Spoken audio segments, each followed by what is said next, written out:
I've been waiting for an opportunity to talk about Drag Race on the channel for so long. They always do their typical like rusical things, and I was gonna do like a tier list of all of them. But then this week on RuPaul's Drag Race UK, they did a West End themed runway. And I'm here just like, oh yes. So what I'm going to do today is I'm going to go through every look and I'm going to talk about the musical theatre influence on them. I'm going to talk about the references in a little bit more detail because that's what I can bring to the table. That's what I can do in this talk. Do I know fashion? Do I know theatre? But if you're on this channel, hi, I'm Ellie. I talk about theatre.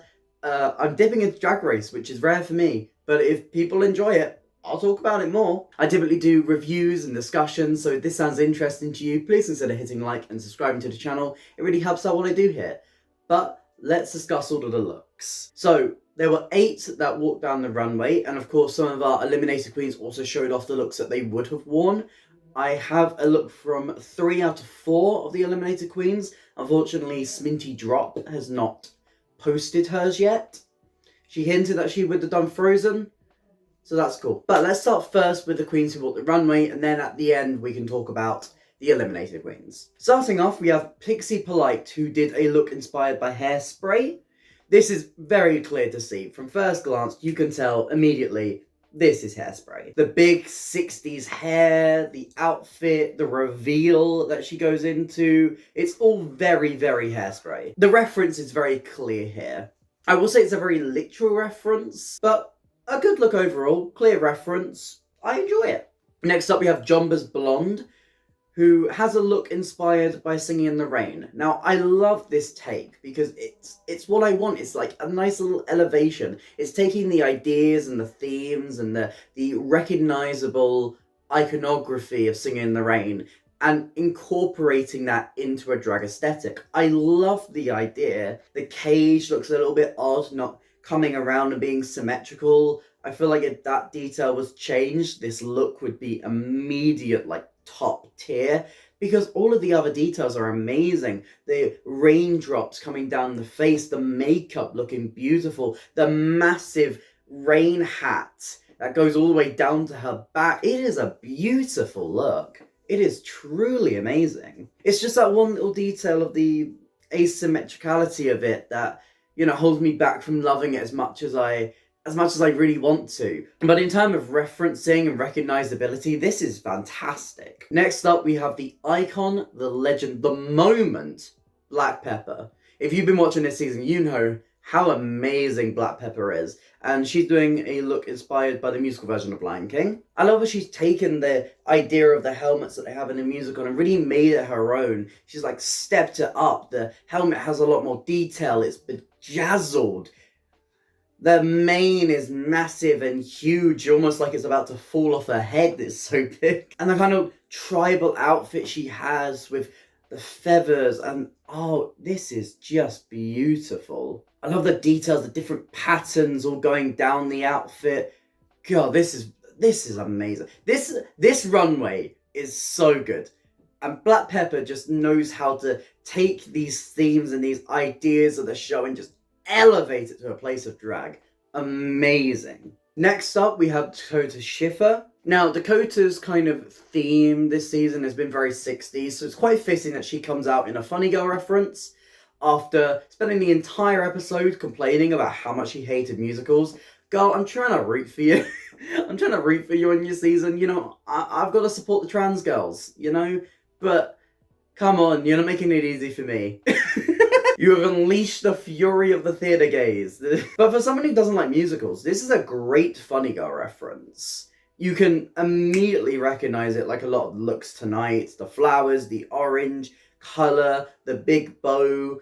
I do wish, again, that some of these details were a bit bigger. Maybe the fur on her shoulder coming down like a train. I feel like there's ways that she could have made this bigger and made it more drag, but she looks amazing.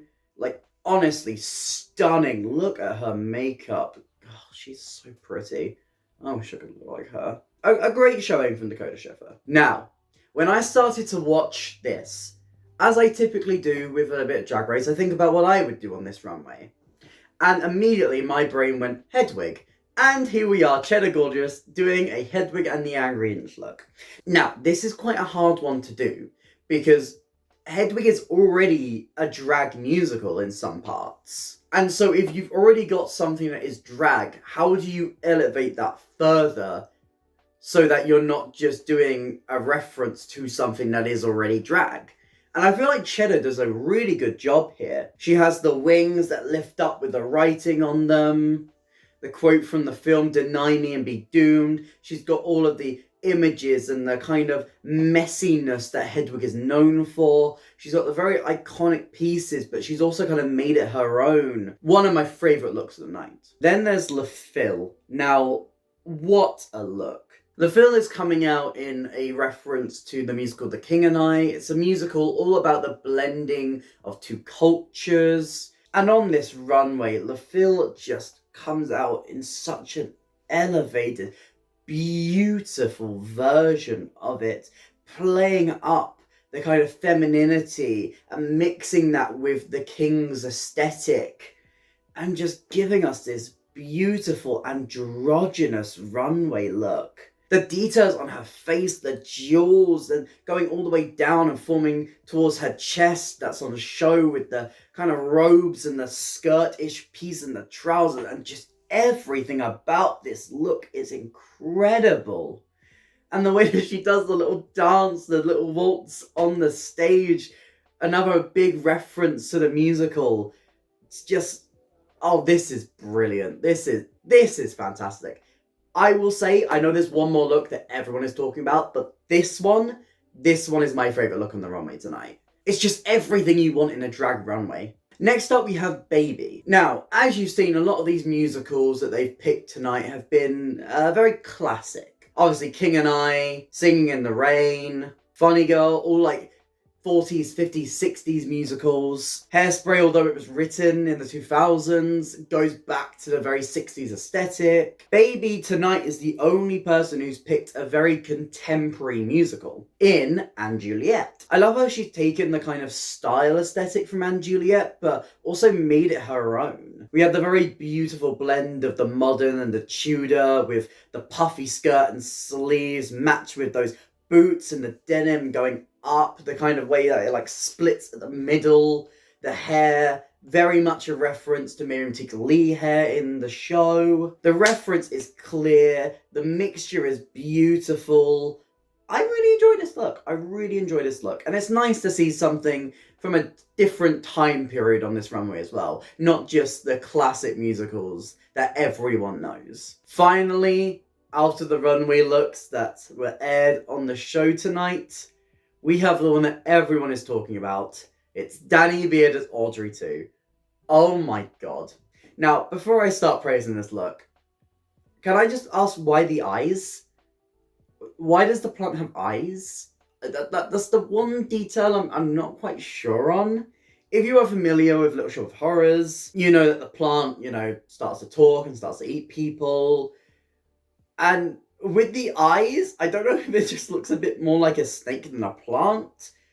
But beyond that, leaving that aside, this look is just fantastic. From the tendrils coming out, the very iconic imagery from the musical and the film, the towering headpiece on her head, and the way that she's kind of blended the makeup in and given herself the kind of purple beard there. Because, she is Danny Beard. The leaves, the makeup, the body, and the way that her waist is just cinched in there. This is beautiful. And the plant talks. It talks. A little shuffle down the runway. It's so good. It's so good. It's camp. And honestly, when I'm watching this show, I want that high camp. This is everyone's favourite look of the night. It is fantastic. Now let's look at some of the Eliminated Queens looks, starting with Coppertop, who's doing Annie. Very fitting, she is the Ginger Queen. And this is a cute look. I like how she's kind of taken it. It's almost like an older Annie. Like, what would Annie look like in 20 years when she spent all of Daddy Warbucks' money? It's cute. I mean, I like how she's brought it up. I love the kind of beginning of the ginger hair. It's cute. It's nice. It's good. I like it. Then there is Starlet, who is doing My Fair Lady, and oh my god. This could be the poster for the musical, it's that good. That hat, the hair, the makeup, the umbrella, everything about this is so beautiful. Oh my god. Just incredible. I love this so much. Oh my god, just incredible. If this had walked down the runway, I would have shit myself.